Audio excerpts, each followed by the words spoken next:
네, 안녕하십니까. 김 선생의 문화예술 이야기를 진행하는 강사 김효입니다. 이번 시간에는 감자에 대해서 이야기를 좀 나눠보도록 하겠습니다. 자, 올봄에 저도 감자를 조금 심어서 하지가 지나면 아마 6월 말쯤 수확해서 먹을 수 있지 않을까 싶은데요. 자, 우리가 이렇게 즐겨 감자를 먹게 된 것의 그 원산지는 이 안데스 산지로 알려져 있습니다. 즉 3천 이상 고지의 높은 고지대에서 이렇게 다양한 품종이 약 한 4,500종에 달하는 이런 감자가 재배가 되었었고요. 그 감자가 유럽으로 전해지게 되면서 16세기 후반 이것이 전해지면서 영국 등의 유럽에서 재배를 시작했고요. 17세기 후반에 오게 되면 이 아일랜드에도 널리 이것이 재배가 되었다고 합니다. 특히 그 메마른 땅에서 잘 자라고 풍부한 탄수화물 성분을 갖고 있기 때문에 이 가난한 소작민들에게 주식이라 할 만큼 아주 그 생명줄이 되었던 것이 감자였었던 거죠. 특히 그래서 이 영국의 식민지 지배를 받고 있었던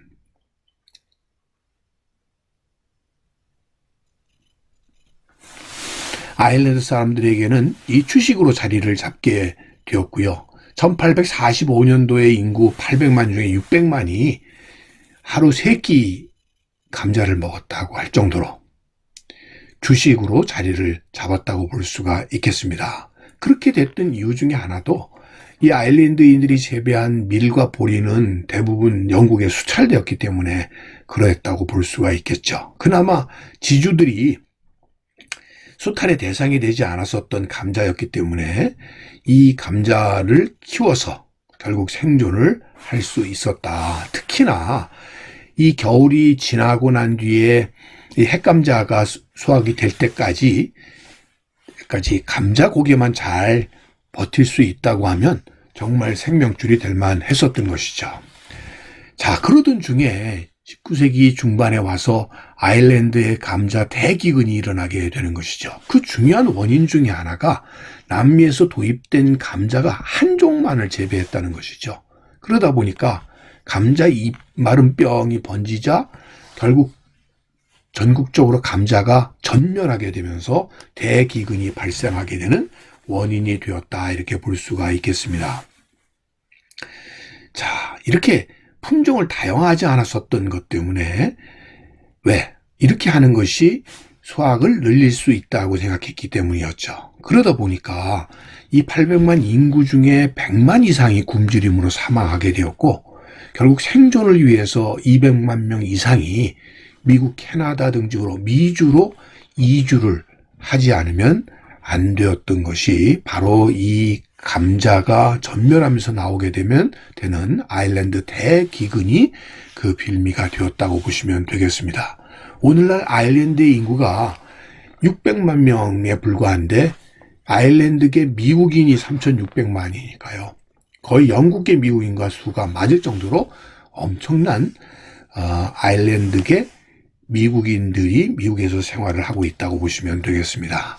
빈센트 반 고흐의 당시 그 감자를 먹는 사람들이라고 하는 이 그림을 통해서도 당시의 상황들을 우리가 이해해 볼 수가 있겠고요. 현재 그 아일랜드에서도 더블린의 도심에 이런 당시의 기근에 고통받고 있던 사람들의 모습을 조각으로 새긴 모습을 확인해 볼 수가 있겠습니다. 뿐만 아니라 지금 우리도 흔히 그 보이코트라고 하는 말, 또 소위 노동쟁의에서 쓰고 있는 말 중에 하나가 되겠는데요.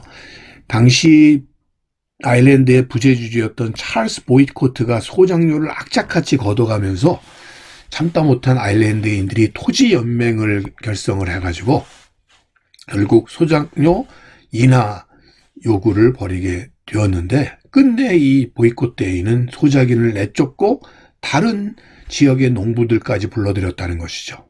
그래서 결국 토지연맹 아래의 농장주 보이콧에 대한 소작쟁의를 벌여서 승리를 따내게 되었고, 결국 보이콧이라고 하는 사람의 이름이 하나의 일반 명사로 자리 잡게 되었다는 것이죠. 그럴 만큼 이 아일랜드 농민들의 투쟁이라고 하는 것이 그 식민지 지배에 대한 이 지주들에 대한 저항이 상당했었다고 하는 걸 볼 수가 있겠고요. 이 더블린의 상징으로 되어 있는 이 스파이어, 이 바늘 모양의 이런 조각상을 통해서 당시 이뿐만 아니라 오늘날에도 이 마음속에 영국에 대한 어떤 감정을, 이 아일랜드인들의 감정을 느끼게 해주는 하나의 상징이 아닌가 싶습니다. 자, 우리나라의 감자가 전래된 것은 그럼 언제였을까요? 흔히 그 17세기 후반에 네덜란드를 통해서 중국에 전달되었다. 그리고 그 뒤에 한반도에 유리한 것으로 이렇게 알려져 있는데요. 원래 감자보다 우리나라에 먼저 소개된 게 고구마였었죠. 그는 일본 대마도를 통해서 들어왔었는데 감자 혹은 감저라고 불렀었던 것이고요. 그러다 보니까 혼란이 될 수밖에 없었던 것이죠. 자, 1763년에 조메이에서 일본에서 감자가 전래가 되었고요. 자, 그거에 비해서 1824년에 간도에서 전래된 것으로 이렇게 알려져 있습니다. 그래서 북쪽에서 온 건데 이게 감자랑 비슷하다고 그래서 북쪽에서 온 감자다. 그래서 북감저라고 불렸다고 하고요. 이 명칭이 서로 혼란이 거듭되는데 사실 이 달달한 감자보다 후에 전해진 이 감자에 대한 선호들이 높아지면서 점차 이 감자라고 하는 명칭이 같이 쓰여지다가 결국은 이 일본인들의 이 발음을 따서 결국 감자는 고구마로 이름이 바뀌어지게 되고 결국 북쪽에서 왔던 감자가 거꾸로 감자라는 이름을 차지하게 되었다는 것이죠. 자, 이런 과정을 거쳐서 우리나라에 전해지게 되었고 다양하게 이 감자를 부리는 여러 가지 명칭 중에서 이 제주도 사투리로 감자를 쓴 것은 지슬이었죠.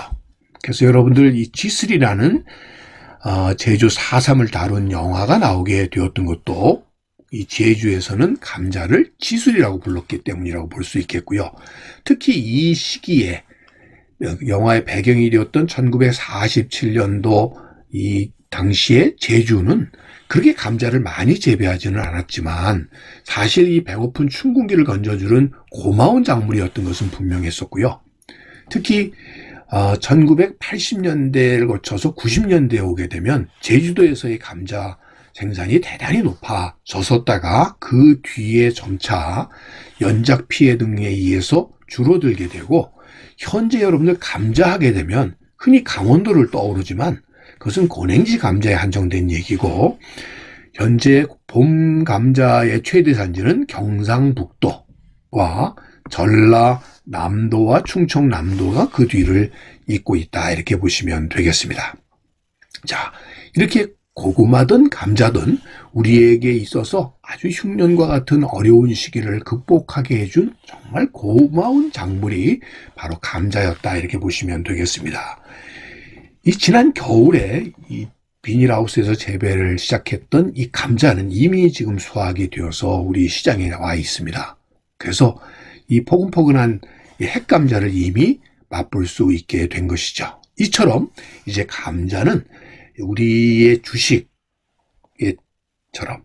아주 탄수화물의 공급원으로서 자리 잡고 있고 이 달달한 고구마와 함께 이 감자가 영양식품으로 우리에게 늘 환영받고 있는 작물로 자리 잡은 우리 농산물이 된 감자가 되었다 이렇게 보시면 되겠습니다. 자, 감자를 통한 세계사와 우리의 역사 이야기는 꽃밭을 가꾸는 김 선생이 말씀드렸습니다.